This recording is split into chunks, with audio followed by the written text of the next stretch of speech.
Welcome to Monologues by Hassie, where I'm going to be dropping unsolicited brain dumps from the depths of my grey matter.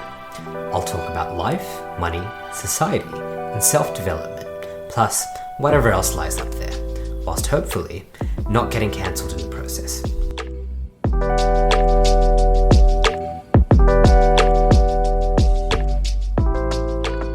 No matter what phase we're at in life, there will be people who are a few steps ahead of us. They could be even more than a few steps ahead of us, but these are the people who have either done it before, they've done a harder or a similar challenge to what we are about to embark on, and we want to tap into their knowledge, their skills, maybe their connections, and maybe even their capital or their money to help fuel us on what we're trying to do. And this is a very common thing that people find. It doesn't matter whether you're a student and you want to talk to the person who's in the final year of university when you're in your first year and get advice from them. You might be somebody who's about to retire and you want to speak to somebody who's managed their retirement finances really well and they seem to be going on all these great trips. And there comes a point where we're going to need to ask these people for help. We're going to need to tap into their resources. And so this episode here is not a how-to, but it's a how not to. And what I'm going to be doing is I'm going to be reflecting on a time in my life where I was very bad at the word networking, and networking always comes across as a very dirty thing. It still feels very dirty. I think the reason it feels like that is because the way people traditionally network and the way I have networked and maybe still will continue to network in the future is a bit transactional, but that's something I'm trying to improve. So this episode is really a reflection from back when I was in Canada a few years ago, and basically my situation was I was new to the country. I just graduated from my triple major in Australia and I'd studied a mixture of chemical engineering, chemistry and pharmacology, and my goal was to break into the Canadian pharmaceutical industry. So I didn't have many other contacts. I had an uncle who works in a completely unrelated field in Canada, so I had some anchors, but I really didn't have a network. There's no one I went to school with. There were no professionals I interned with. It was very hard for me to, and actually that's a cope. I'm going to rewind on that. It wasn't very hard for me. I had the wrong approach when I was trying to network with people and to try and develop those connections. So I remember there was one particular, I remember when I first landed in Canada, before I left, I'd managed to organize a meeting with somebody just over coffee. Somebody was very gracious enough, and I'm very grateful to them, that they were happy for me to buy them coffee and just talk to me about their job. And they worked for a large biopharmaceutical company, and I remember meeting them at a Tim Hortons. I paid for their coffee, bought them some Timbits, and they told me everything that they could and what their career was like and where they were trying to go to next. And I was very inspired by the end of it. And at the end of it, they gave me a few companies I should potentially look at because, again, being new to the country, I wasn't sure what the big companies were, and Google will help you, but sometimes it's good to hear from people who are actually in that city and in that part of the world. And he told me to reach out to this guy called Dan. And the reason I haven't anonymized his name is Dan is such a common name that no one's going to know who he is. But he said, look, this person said, please reach out to Dan. He's probably going to be somebody who can help you out. And so what I did is I jumped on LinkedIn and I sent this person a LinkedIn message. And so I'm going to read it out to you and we will deconstruct why this message and why the sequences of messages I had with this person over the next month back in 2019 didn't lead to anything fruitful for myself or the other person. So here's my heading, my subject line. It's aspiring biopharmaceutical professional seeking advice from the best. Hi Dan, I was having a conversation with person I met from SNC Lavalin earlier this week about the biopharmaceutical industry in Toronto, when he mentioned that you were the person I should reach out to find out more. After looking at your career history, I know for a fact that he was right. As somebody who just completed a Bachelor of Engineering with a chemical process engineering background and holds a Bachelor of Science in chemistry and pharmacology, I'd love to have a chat about what you look for in process and CQV consultants at Advent, and what distinguishes your best employees as they rise through the ranks in the industry. I can only begin to imagine how incredibly busy you must be. So would it be possible to have 10 to 15 minutes of your time for a conversation. Coffee and Timbits are on me, of course, and I'm more than happy to work around your schedule, no matter how early, and come out to you the next time you're in Toronto. Kind regards, Hassie. So that was my very long-winded message. And he actually responded to this a couple of days later. He said, "Hi Hassie, let's set up a call first, send me your number and a date that works for you. I look forward to speaking with you, Dan." And I say, "Hi Dan, thanks for getting back to me. My number is," insert my Canadian number, "and next Monday the 17th or any other day that week works great for me.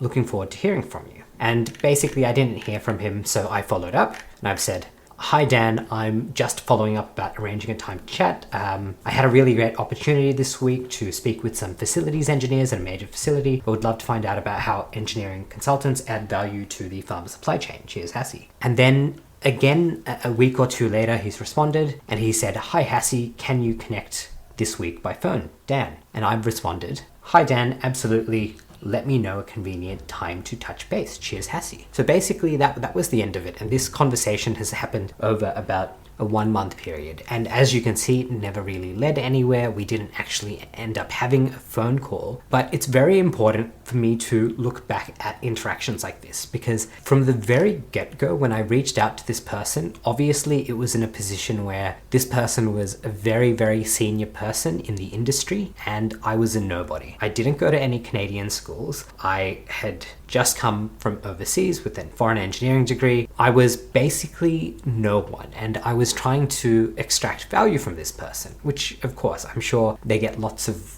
reach outs, but the only way I was trying to compensate him was with coffee and Timbits. And if you don't know what Timbits are, they're basically donut holes. They're very big in Canada. Not entirely sure why. But I was offering something that he fundamentally could have easily bought himself, and he could have bought them for himself without having to go through the hassle of meeting with me and talking to me. So I was basically trying to take more than I was giving. And you might be thinking, but you know, if you're somebody senior in an industry, then you have to help people who are coming up. And whilst yes, you should, it is completely unreasonable for anyone to be expected to help everyone who simply asks them for it. Because fundamentally, if you spent your time doing that, no one would be coming to you, because they're coming to you because you're good at what you do. So only a portion of your time might be dedicated to those activities. So I've reached out to this person and I'm trying to get 10 to 15 minutes from them. And I've been unsuccessful because they've essentially valued that 10 to 15 minutes of interacting with me was far more expensive than what they were potentially going to get from it. And one of the things that I've read in the meantime, listening to guys like Alex Hormozy and $100 million offers, is the way I made an offer in that scenario was, honestly, it wasn't great. In the first kind of paragraph, when I reached out to him, I was telling him about me. I was telling him about my engineering degree, my science degrees, what I'm looking to do. I wasn't really appealing to his self-interest, and for that reason, I can kind of see why this didn't go anywhere. And I have no hard feelings against it, because a lot of people reach out to me now and sometimes I don't respond. Because LinkedIn is one of those funny things where I think a lot of university students get on it and it's not useful, and sometimes they neglect their profiles, but it's one of these things where as you start to progress through your career, now you will have people reaching out to you. Either people trying to get advice or recruiters trying to hire you, especially in the software field. That is a very big thing. And the cold hard fact of the reality is, as much as I would love to respond to everyone and make everybody happy, I can't. So I'm not trying to make everybody happy, but I just simply don't have the time to respond to everyone. So I'm grateful for the fact that he even entertained me. But the offer I was making was not something that was appealing. So I know this is definitely something that I need to work on in terms of when I do try to reach out to somebody to access their advice or their networks or to get their perspective. I have to make that as appealing to their self-interest rather than telling them about why it's going to be good for me. And the funny thing is,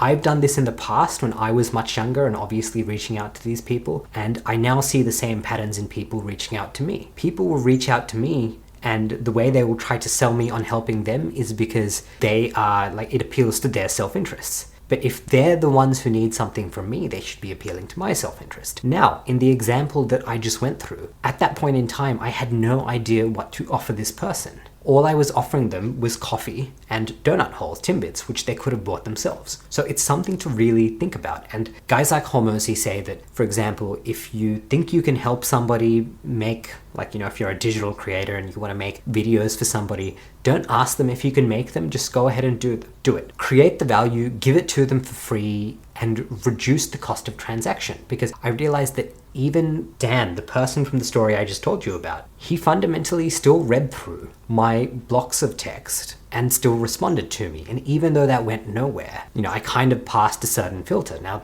part of the reason I did that is I'd already done some other networking and I name dropped somebody else in the industry I knew who was working at another company. And it's a very different ballgame if you are well known to the people that you're trying to network with. For example, if you have connections or, a friend of a friend, that's a very different ballgame. I've helped people in those situations because in that case, it's more like I will help people because it's a favor to a colleague or a favor to a friend. But if you don't know anybody, then you need to have a really compelling offer. And to be honest, I would love to tell you that I know the art of doing this, but I currently don't.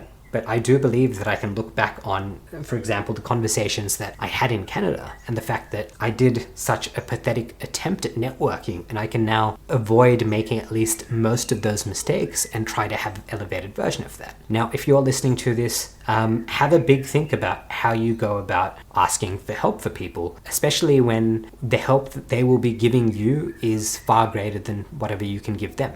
Is there a way to remedy that situation? How can you get the help you need without draining this person too much? So it's just food for thought. And if you can take anything from my story, you should take away that guidance of how not to ask for help. Because now that I'm in a very different position and people actually come to me now, I definitely see the pitfalls of my previous approach. So with that, I'm going to leave it there. And to everyone listening to this, I wish you great success on all your endeavors.